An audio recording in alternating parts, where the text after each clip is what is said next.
और चलिए खबरें विस्तार से। उपचुनाव में 28 विधानसभा सीटों के लिए हुई वोटिंग के बाद अब नतीजों की बारी है। कल काउंटिंग होनी है और इसके चलते जहां चुनाव आयोग ने पूरी तैयारियां कर ली हैं, वहीं प्रत्याशियों की धड़कनें तेज हैं।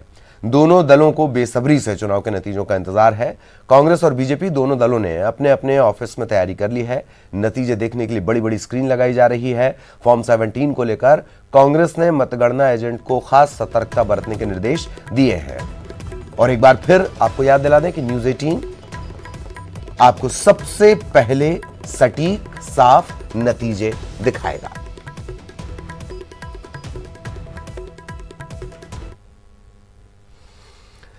इधर सीएम शिवराज विदिशा में अपने फार्म हाउस पहुंचे। सीएम शिवराज उपचुनाव के नतीजों को लेकर आश्वस्त दिखे। उन्होंने कहा कि इस बार दिवाली जनता की मनेगी।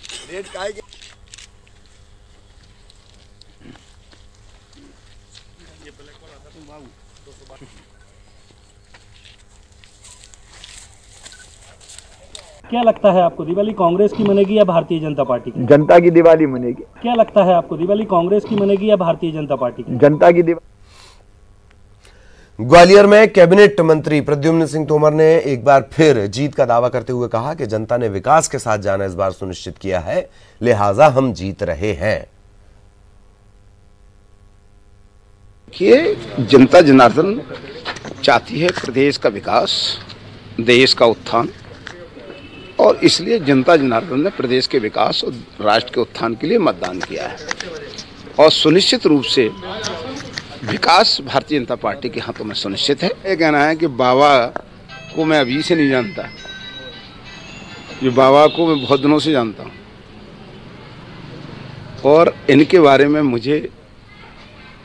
मैं कहना चाहता हूँ, मैं फिर अनुरोध कर रहा हूँ ऐसे लोगों से कि कम से कम साधु समाज, संतों पर लोगों का विश्वास कायम रहे, ये काम इन लोगों को करना चाहिए। तो जो आरोप लगा रही है कांग्रेस के देशतापूर्ण कार्रवाई है बीजेपी की, तो हथियार को बीजेपी के नहीं तो धरे आए होंगे, वहाँ हथियार को रखे आओ, पुलिस रखे आई नहीं। आप बताओ ना, मैं उनसे पूछना चाहता हूँ, अगर हथियार उनकी नज़रों में अवैध हथियार रखना अपराध नहीं है तो सार्वजनिक। और प्रदेश के नगरीय प्रशासन मंत्री भूपेंद्र सिंह ने दमोह में पूर्व वित्त मंत्री जयंत मलैया और बीएसपी विधायक रामबाई से मुलाकात की। 10 तारीख को आने वाले चुनावी नतीजों को लेकर बातचीत हुई है। वहीं दमोह सीट पर होने वाले उपचुनाव को लेकर भी चर्चा हुई। आपको बता दें, दमोह से कांग्रेस के विधायक राहुल सिंह लोधी ने कांग्रेस विधायकी से इस्तीफा देकर बीजेपी ज्वाइन कर ली थी और इसके चलते अब यह सीट खाली है। यहां बाद में उपचुनाव होगा। चीज़ें पार्टी का शीर्ष नेतृत्व तय करता है। जो शीर्ष नेतृत्व तय करेगा वो पार्टी का निर्णय होगा। मतलब ये माना जाए कि जयंत मलैया आगामी प्रत्याशी है? जयंत मलैया आगामी प्रत्याशी हो सकता है। शीर्ष नेतृत्व जो तय करेगा वो पार्टी के। श्योपुर जिले के बरगवां कस्बे में सीएम शिवराज सिंह चौहान आज चौपाल लगाएंगे। दोपहर 12 बजे सीएम यहां पहुंचेंगे और सहरिया समाज के लोगों से चर्चा करेंगे। सीएम यहां स्व सहायता समूह की महिलाओं से मिलकर उनकी समस्याएं भी जानेंगे।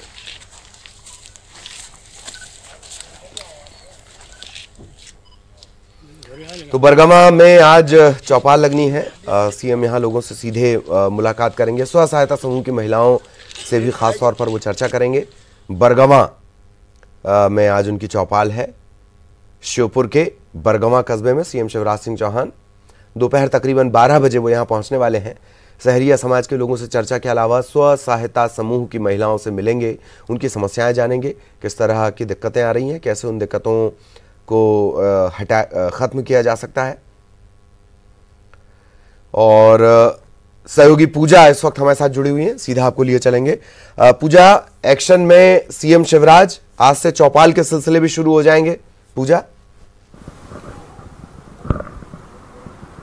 बिल्कुल गलत, एक्शन मोड में है। मतगणना के पहले भी कहें या फिर जब चुनाव प्रचार प्रसार होना था उसके पहले ही कहें, सीएम हमेशा से ही एक्टिव मोड में देखने को मिलते हैं। और आज इसी क्रम के तहत वो श्योपुर जिले में दिखाई देंगे, जहां पर समाज के लोगों से बात करेंगे और साथ ही साथ स्व सहायता जो समूह की महिलाएं हैं उनसे भी चर्चा करके जानेंगे कि उनकी स्थिति क्या है। लोगों से सीधा जनसंपर्क करते हैं सीएम, उनसे 1 to 1 बात करके जो भी क्षेत्र की समस्या होती है या समाज की समस्या होती है उसको समस्या को सुलझाने के लिए वो सदा से ही प्रयत्नशील रहते हैं। और यही वजह है कि आज आज भी इसी क्रम में वो जाकर के समाज के लोगों से और स्व सहायता समूह की जो महिलाएं हैं उनसे चर्चा करते हुए दिखाई देंगे। वहाँ की क्षेत्र की समस्याओं को वो सुनेंगे, साथ ही किस तरीके से समस्या को हल करना है इस पर भी कहीं ना कहीं गौर ज़रूर फरमाया जाएगा। और ये आज सीएम का कार्यक्रम रहेगा जिसके तहत वो 12 बजे वहाँ पर पहुँचेंगे और भोपाल से ही वो वहाँ पर पहुँचेंगे, जिसकी वजह से जो लोगों का उत्साह भी है वो भी काफ़ी बढ़ा हुआ है, क्योंकि यकीनन जिस तरीके से सीएम उनके क्षेत्र में जाएंगे तो लोगों में भी एक उत्साह रहता है कि जो प्रदेश का मुखिया है वो उन तक पहुँच रहा है, उनकी बातें सुन रहा है, उनसे चर्चा कर रहा है और अगर कोई समस्या है तो उसे सुलझाने के लिए भी पूरा प्रयत्न कर रहे हैं। जी, पूरा प्रयत्न किया जाएगा। एक और खास बात पूजा जिस पर पूरे देश की निगाहें टिकी हैं, राजनीतिक दलों की तो खैर बेचैनी ज्यादा बढ़ी हुई है, काउंटिंग को लेकर भी तैयारियां पूरी कर ली गई हैं और अब मेरा ख्याल है कि कुछ घंटों वाली बात बाकी है। पूजा,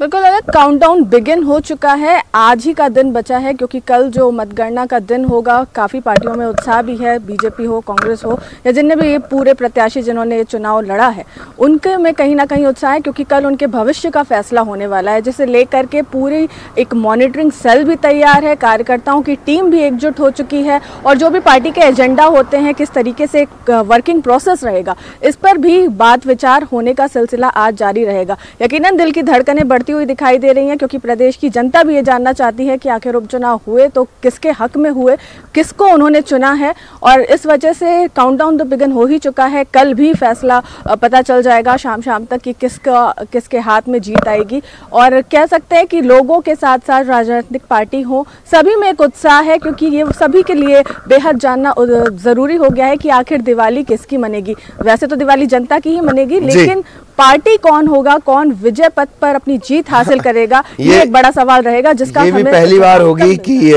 दिवाली और दिवाला एक साथ नजर आएगा और सबसे पहले न्यूज़ 18 बताएगा अपने दर्शकों को। बहुत बहुत शुक्रिया पूजा इस तमाम जानकारी के लिए। सहयोगी पूजा हमारे साथ जुड़ी हुई थी। चलिए थोड़ा संतों की तरफ चलते हैं। संत रहते हुए सत्ता का सुख भोगने वाले कंप्यूटर बाबा पर पुलिस ने शिकंजा कसा है। बाबा भेजे गए हैं जेल और उनके अवैध निर्माण पर चला है बुलडोजर।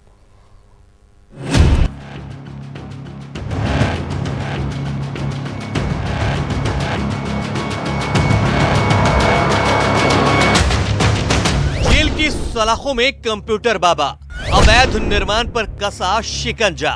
लग्जरी लाइफ के शौकीन है बाबा, आश्रम की जांच में कई राज फाश।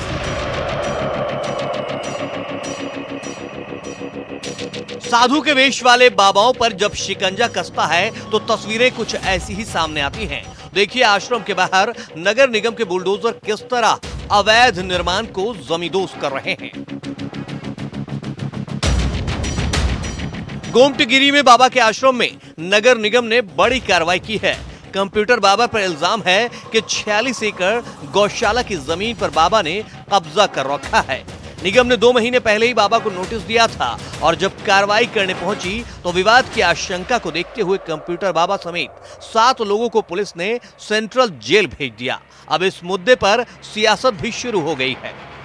ये 46 एकड़ जमीन थी जिसमें 2 एकड़ जमीन पर तथाकथित बाबाओं द्वारा स्ट्रक्चर, मकानात इत्यादि बना करके कब्जा किया गया था। इसको कलेक्टर महोदय के निर्देशन में संबंधित तहसीलदार ने बेदखली के आदेश पारित करते हुए अतिक्रमण हटाने की इस कार्रवाई को अंजाम दिया है। कार्रवाई के दौरान जो व्यक्ति थे उनके द्वारा शुरू में प्रारंभिक विरोध की भी संभावना निर्मित हुई थी। परिशांति भंग की दृष्टिगत रखते हुए 7 लोगों को गिरफ्तार किया गया।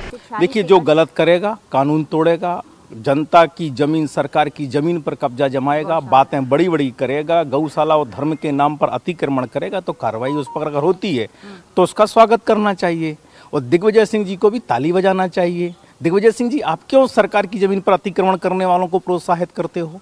क्यों इस प्रकार की अतिक्रमण को आप लगातार, आज से नहीं 25-25 साल के अतिक्रमण जो हैं और वो टूटते हैं तो आपको भी खुश होना चाहिए, लेकिन राजनीति करने का काम दिग्विजय सिंह जी कर रहे हैं।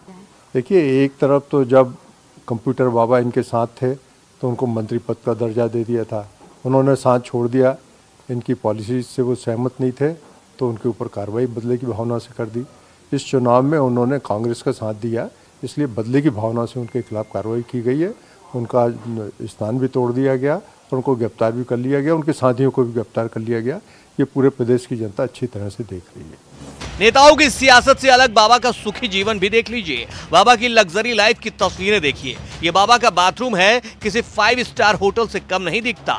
एक और चौंकाने वाली जानकारी सामने आई है, बाबा मसाज के भी शौकीन रहे हैं।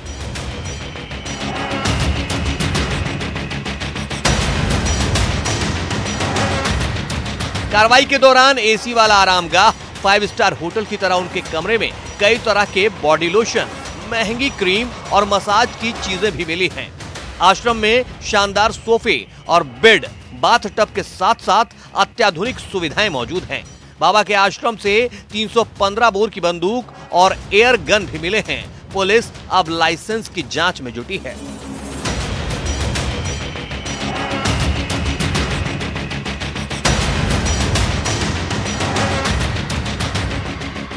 कंप्यूटर बाबा के कई बैंक अकाउंट की शिकायत भी मिली है, जिसमें असामान्य रूप से रुपए जमा किए गए हैं। इसकी जांच भी की जा रही है। आगे जांच में आयकर विभाग को भी शामिल किया जाएगा। यानी कंप्यूटर बाबा पर जैसे जैसे शिकंजा कसता जा रहा है, वैसे वैसे नए खुलासे हो रहे हैं। 2 अन्य जगहों पर भी बाबा के अवैध कब्जे का खुलासा हुआ है। जांच आगे बढ़ी तो बाबा की मुश्किलें और बढ़ सकती हैं। इंदौर से अरुण त्रिवेदी के साथ ब्यूरो रिपोर्ट, न्यूज़ 18। और ब्रेक के बाद खबर सीधी में कबाड़ का काम करने वाले एक युवक की चोरी के शक में दबंगों ने जमकर पिटाई कर दी। हालत गंभीर होने पर सिटी कोतवाली पुलिस के हवाले से कर दिया गया। बताया जा रहा है कि थाने में भी युवक को बेदम पीटा गया और इसके बाद इस युवक की मौत हो गई। इसके बाद गुस्साए परिजनों ने सड़क पर शव रखकर जमकर हंगामा किया। 8 घंटे से ज्यादा तक यह हंगामा चला। इस हंगामे को शांत करने के लिए जिला प्रशासन को कड़ी मशक्कत करनी पड़ी, पसीने इसके छूट गए। पीड़ित परिवार ने कोतवाली थाना प्रभारी और 4 दबंगों पर मारपीट कर मौत के घाट उतारने का आरोप लगाया है। इस मामले में मजिस्ट्रियल जांच करने और पीड़ित परिवार को 4 लाख की मुआवजा राशि देने का ऐलान किया गया। एसपी ने मारपीट करने वाले 4 आरोपियों को गिरफ्तार कर कोतवाली थाना प्रभारी को निलंबित कर दिया है। करौंदिया में पता चली कि चौहान लोगों ने मारे। किसको मारे? हमारे भतीजे को। कौन चौहान मारे? बाबा सिंह है। हाँ। उत्तर करौंदिया। हाँ। मारे, फिर आए तब टीआई साहब मारी। अब जब मरेगी 2 घंटा बेड़े रहेगी, 2 घंटा बेड़े रहे। जब मरेगी तो अस्पताल भेजा दी। करते हैं टीआई साहब 300 के मुकदमा में अंदर हो और जो रहे हैं उनको फांसी होना चाहिए। जो रहे हैं फांसी होना चाहिए। का इसमें जो नजर आ रहा था, उसको देखते हुए उसमें प्रथम दृष्टया जो है उनके खिलाफ निलंबन की कार्रवाई की गई है। परिवार के परिजनों के द्वारा इसमें जो आरोप लगाए गए हैं उनको देखते हुए निलंबित कर उनको पुलिस लाइन संबद्ध किया गया है। इसके साथ में जो अन्य आरोपी थे, उन जो परिजन बता रहे थे, उनके विरुद्ध धारा 302 और SC/ST prevention of atrocities act जो है अत्याचार निवारण अधिनियम 1989 के तहत विभिन्न धाराओं में प्रकरण पंजीबद्ध किया जा रहा है और उन 4 आरोपियों को पुलिस ने अभिरक्षा में लिया है। ये जो मजिस्ट्रेट इंक्वायरी के पीछे यही कारण है कि इसमें चूँकि दोनों पहलू होते हैं कि पुलिस के रोल में कई तरह की और बातें भी रहती हैं, तो इस पहलू को देखेंगे कि यदि सच में उनके साथ ऐसा कुछ हुआ जो नहीं होना था, घटित नहीं होना चाहिए। इधर शिवपुरी में रविवार देर रात शराब के नशे में टीआई ने जमकर उत्पात मचाया। शराब के नशे में चूर टीआई साहब राह चलते लोगों को गालियां देते नजर आए। भौती थाना प्रभारी सुरेंद्र सिंह सिकरवार के उस उत्पात से लोग हैरान और परेशान दिखे। इधर इंदौर में देर शाम एक युवती ने जमकर हंगामा मचाया। बताया जा रहा है कि प्रेमी से नाराज होकर ये युवती एक बड़े से एंट्री गेट पर चढ़ गई और ऊपर से कूदने की धमकी देती रही। प्रेमी को मौके पर बुलाने के लिए काफी देर तक ये अड़ी रही। पुलिस ने उसे गेट से नीचे उतारने के लिए कड़ी मशक्कत की। फिलहाल इससे पूछताछ की जा रही है।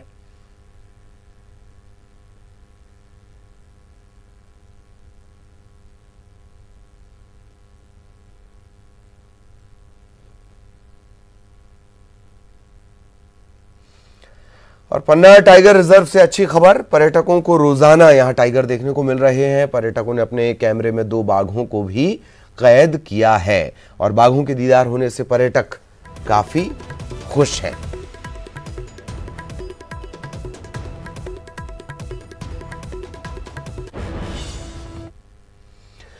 न्यूज 18 नेटवर्क हिमालय और स्माइल ट्रेन की ओर से शुरू किए गए क्लेफ्ट लिप कैंपेन की प्रमोशन गाड़ी डिंडौरी पहुंची। यहां ग्राम पंचायत के लोग इस मुहिम से जुड़े। क्लेफ्ट लिप कैंपेन के जरिए 10 साल से कम उम्र के बच्चों के जन्म से कटे होंठ और तालू का निःशुल्क ऑपरेशन और उपचार कराया जाता है। इस मुहिम के जरिए अब तक कई बच्चों को निःशुल्क इलाज मिल चुका है। बहुत अच्छी पहल है। इससे गरीब बच्चे और जो बेरोजगार माता पिता हैं उनको बहुत लाभ मिलेगा। जिनके बच्चे अपंग हैं वो सब स्वस्थ हो जाएंगे। बहुत अच्छी पहल है न्यूज 18 की। आज ये हमारे गांव में ये गाड़ी आई है बैन न्यूज 18 की, ये प्रचार कर रही है यहाँ पे विकलांग बच्चों के लिए। बहुत अच्छी पहल है इनकी भी और सराहनीय इनका काम है। बहुत अच्छा काम कर रहे हैं ये। इसकी जानकारी आप देंगे आसपास के लोगों को? हाँ, हम सबको अपने आसपास पड़ोस दूसरे गांव जान पहचान के रिश्तेदारों में जो भी मिलेंगे हम सबको इसकी सूचना दें।